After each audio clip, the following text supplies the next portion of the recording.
Сәлем баршаңызға. Бүгінгі сабағымыз біздің көрпенің шетін дәл осылай қалай білдірмей төлеуге болады. Егер сіздің көрпеңізде замок болмаса, көп көрпелерде замок салынады қазір. Егер замок болмаса, осылай қалай көрсетпейді еміз, жасырын тігу әдісі. Осыны сіздерге көрсететін боламын. Ежімізді сабақтап алдық, шетін түйіндеп алдық. Енді қалай бастаймыз? Бастаған кезде міне мынаның астынан алып аламыз инені. Себебі мынау түйінделгендеріміз ішінде қалу керек. Енді жақсылап әдемілеп бүктеп аламыз шетін. Дәл осылай бүктеп аламыз. Инені тура қарама-қарсы бетке келіп, екі матаның ортасынан өткіземіз. Міне. Екі матаның ортасынан өткіземіз. Атып аламыз. Келесі бетке қалғанда екінші бетте де дәл осылай. Тура мына жіпке қарама-қарсы бетке өтеміз дағы.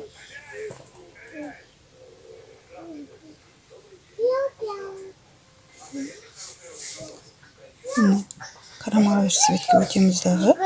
Шығарамыз.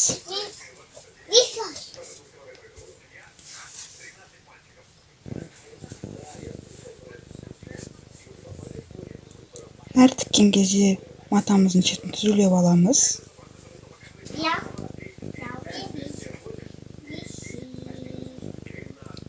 Мен тағы да бір рет көрсетем. Қарама-қарсы бетке өтеміз.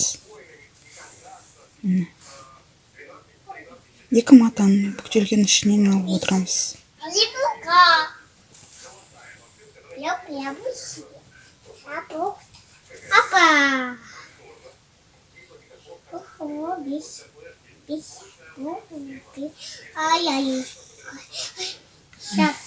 Дәл осындай жасырын болып шығады.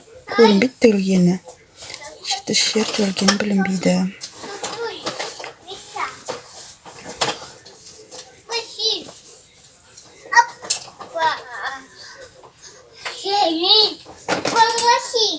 Қарама-қарсы беттен екі матаның ортасынан аламыз.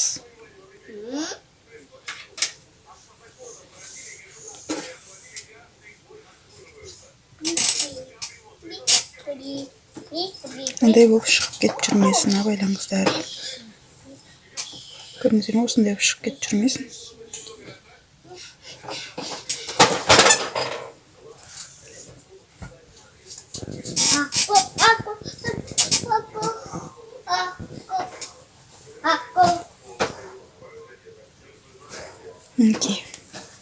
Жазған кезде матаны ешнәрсе білінбейді. Көрдіңіздер ғой?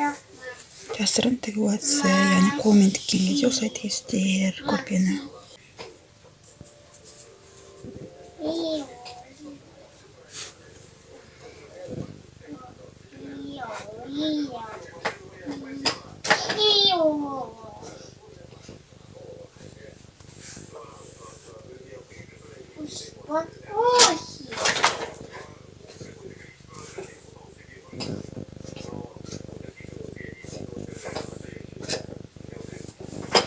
Өте тамаша.